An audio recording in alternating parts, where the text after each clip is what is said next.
Donc je suis tombé dans le chaudron électrochrome en 1989 lors de mon DEA.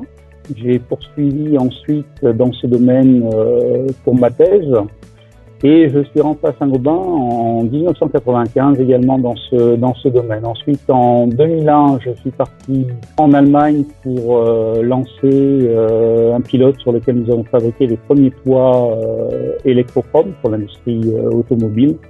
Et finalement, en 2011, je suis parti aux États-Unis pour prendre en charge la direction R&D de Sage Glass. Donc, la découverte concerne les vitrages électrochromes, qui sont des vitrages qui s'opacifient en fonction de l'intensité lumineuse du soleil. Donc, le vitrage électrochrome est un vitrage à transmission variable. Et en fait, il est composé d'un double vitrage classique dans lequel on a incorporé l'équivalent d'une batterie lithium ultra mince qui a la capacité de changer de couleur lorsque vous la chargez ou déchargez.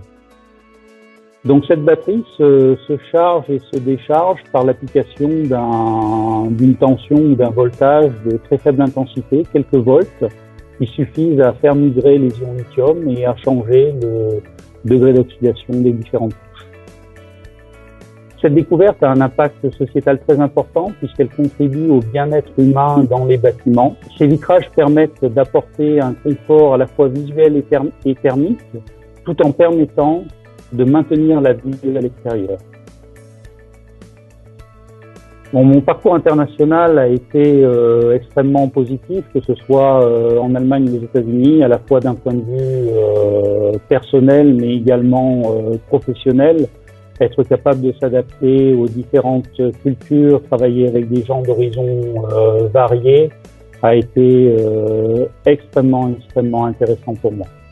Le conseil que je voudrais donner aux jeunes ingénieurs et inventeurs, c'est vraiment de persister, de ne jamais abandonner, de prendre plaisir même dans l'effort et surtout d'avoir accès à un mentor ou à un coach qui vous guide au début de votre carrière.